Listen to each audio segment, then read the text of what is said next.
If you're over the age of 20, why, you're certainly familiar with the song whose lyrics go, "Oh Lord, it's hard to be humble when you're perfect in every way." Ah, yes, those of us that are old enough remember the song. Perhaps we sang it once or twice.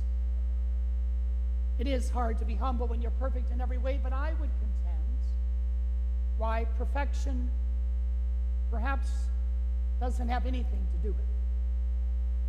Yes, it's hard to be humble when you're perfect, and yet we realize none of us here today is perfect, but it's still hard to be humble even when perfection is not part of the equation. It's hard to be humble in a society and a culture in which we live today that prides itself on uniqueness. It's hard to be humble when we live in a culture and a society that provides or prides itself on being different, on being set apart, on being, well, just on being different and number one. It's hard to be humble when there seems to be such an emphasis on having something that nobody else has. We all realize the whole reality of supply and demand, and the less of the supply and the greater the demand, why, then what happens? The price goes up. Yes, there's something about having something that nobody else has that is something that people want to have. Why, there's something about having something that nobody has that enables you and I then to be unique. It enables you and I to be different, and sometimes it can also enable you and I to be rich in material wealth. It's just plain difficult to be humble. And yet, today's gospel invites you and I to take the stance of the tax collector. Jesus wants you and I to realize that humility is at the heart. It needs to be at the foundation. It needs to be where we begin. Humility, based upon the conviction that as much as we are unique, and as much as we are different one from the other, we all share in a common humanity. And the gospel today reminds us that we not only share in a common humanity, but we share in a common sinful humanity. For the prayer of the tax collector is certainly our prayer. Will God be merciful to me, a sinner?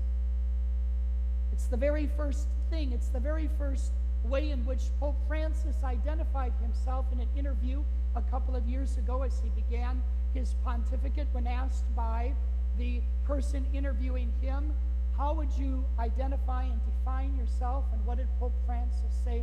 The very first words out of his mouth were this: I am a sinner. I am a sinner. Indeed, Francis understood and understands that once we begin there, why, then we recognize and we acknowledge that need for an inner transformation that takes place, and that we can't provide it, but rather it needs to be provided for us. It needs to come from our origin. It needs to come from our source. It needs to come from God himself. So the tax collector stands at a distance and utters a simple prayer. And yet there's the Pharisee in each and every one of us, because we recognize our own uniqueness and our own differences one from the other. And so it's hard, isn't it, to live our lives each and every day without somehow comparing and contrasting ourselves with others. Thank God I don't think like they do. Thank God I don't look like they do. Thank God I don't have what they have, that disease or infirmity. Thank God. Why, we're constantly thanking God because, well, that we're not like the rest of humanity. That we're not like them. That we're not like those people. that we're not like that mindset. You and I are constantly, each and every day, allowing the Pharisee within us to have its moment, to have its day. You and I are always comparing and contrasting ourselves to one another. And while that in and of itself is not necessarily sinful, it certainly is human.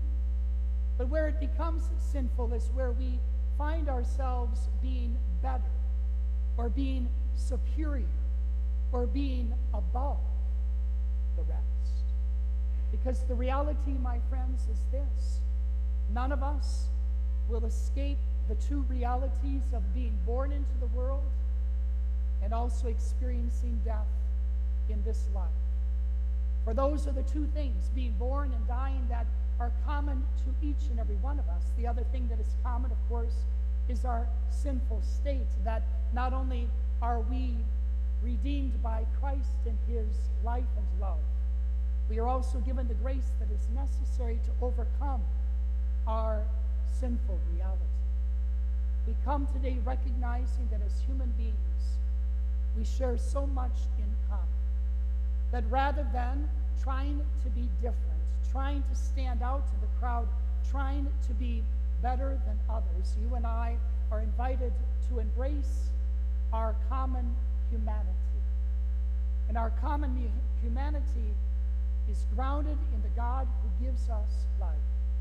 Our common humanity is grounded in the God who bestows upon us mercy. Our common humanity celebrates the fact, as we heard in today's first reading, that God shows no that he has no favorites. He hears the cries of the poor. He listens to all of our prayers. He hears us no matter what the color of our skin, no matter the values that we hold, no matter the sins that we have committed, no matter the financial wealth we might have or the titles we might hold. God hears all of us. He loves all of us. But in order for you and I to believe that, why, we must recognize our common reality and our common prayer. Oh God, be merciful to us.